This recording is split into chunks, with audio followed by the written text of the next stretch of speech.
Bonjour à tous, c'est Séverine, bienvenue sur Trouver la paix et la joie.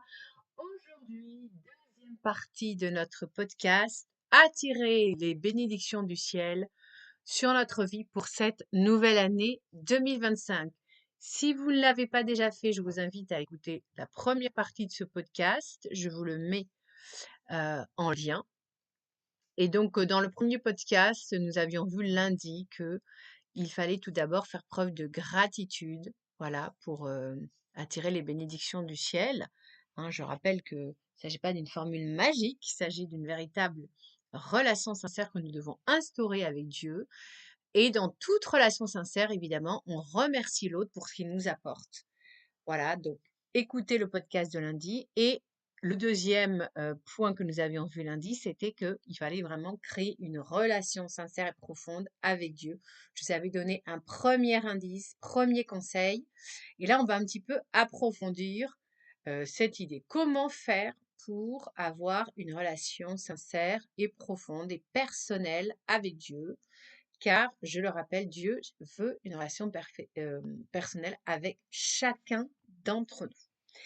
Eh bien, tout d'abord, pour avoir une relation beaucoup plus sincère avec Dieu, il faut essayer de connaître Dieu. Et comment faire pour connaître Dieu? Il y a deux façons.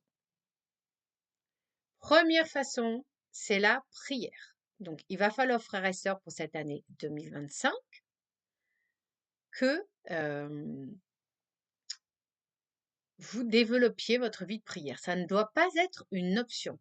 On ne prie pas qu'une fois par semaine quand on va à la messe. C'est tous les jours que l'on prie parce que c'est tous les jours que l'on veut que Dieu nous donne sa bénédiction. Et si on veut avoir la bénédiction de Dieu, eh bien, on ne va pas convoquer Dieu quand ça nous chante une fois par semaine, voire même des fois moins. Donc, il faut vraiment changer pour ceux dont c'est pas le cas et il faut vraiment se dire que tous les jours, on doit prier parce que la prière, c'est entamer un dialogue avec Dieu.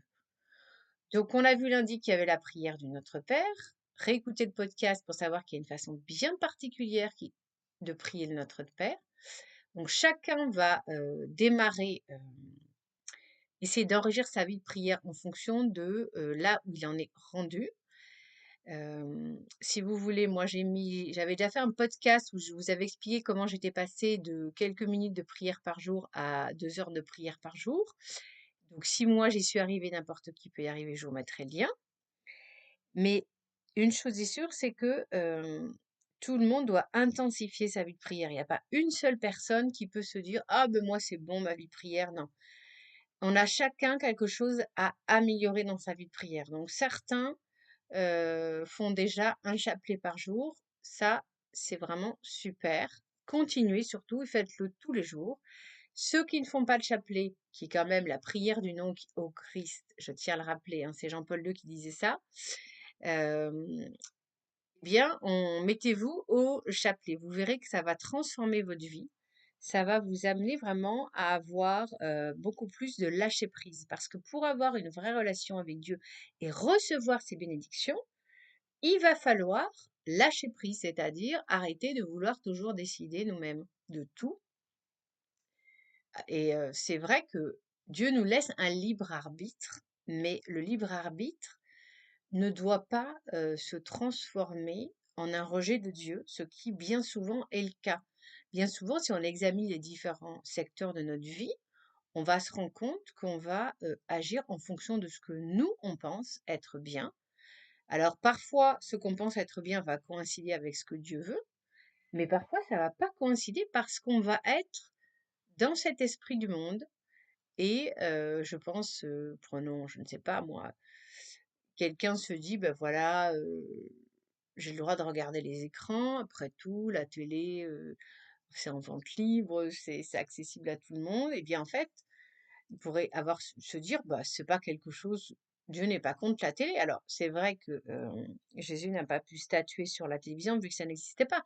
Mais c'est après à nous à faire preuve un petit peu du discernement et à se demander ce que je regarde à la télé, est-ce que c'est quelque chose qui m'élève spirituellement?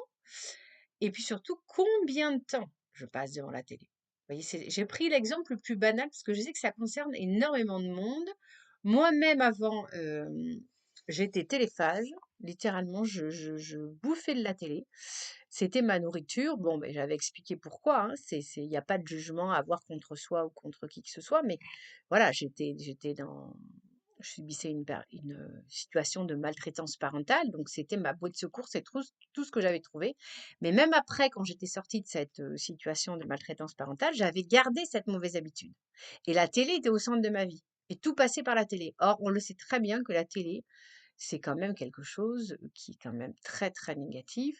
Je sais plus qui disait que la télé est une invention diabolique. Je crois que c'était un prêtre exorciste qui disait ça, qu'il a vu comme ça une confession lors d'un exorcisme, comme quoi le diable, lui, avait reconnu que c'était lui qui influençait la plupart des programmes télé.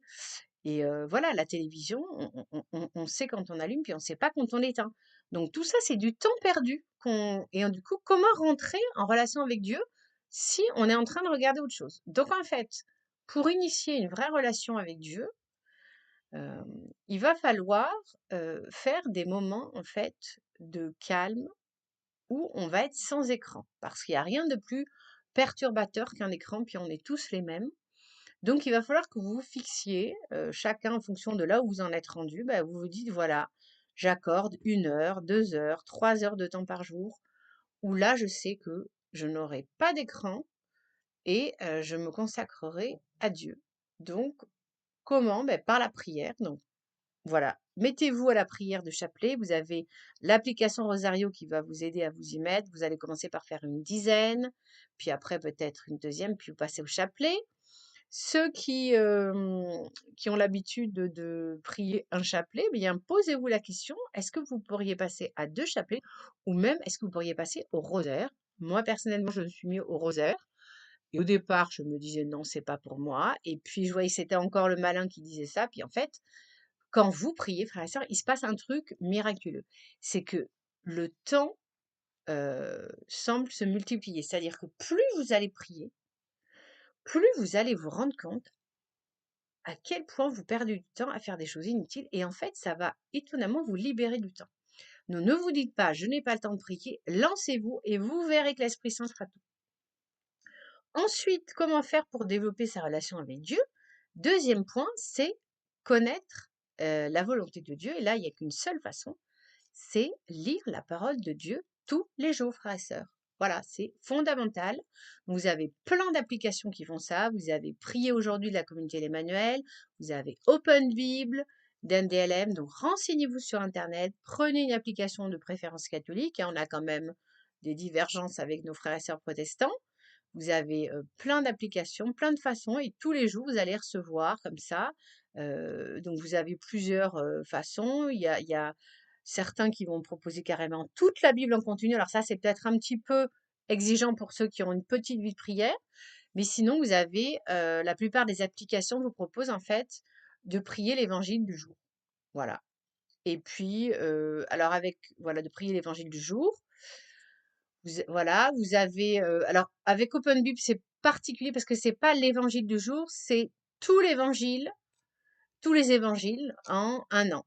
En incluant évidemment les lettres de saint Paul et les actes des apôtres. Voilà. Donc tout le Nouveau Testament, en fait, en un an. Voilà. Et en général, voilà, ça prend 5, 10, 15 minutes par jour. Voilà. Et là encore, ne dites pas, je n'ai pas le temps. Lancez-vous. Vraiment, si vous faites preuve de bonne volonté, vous allez voir que Dieu va vous donner la force de persévérer.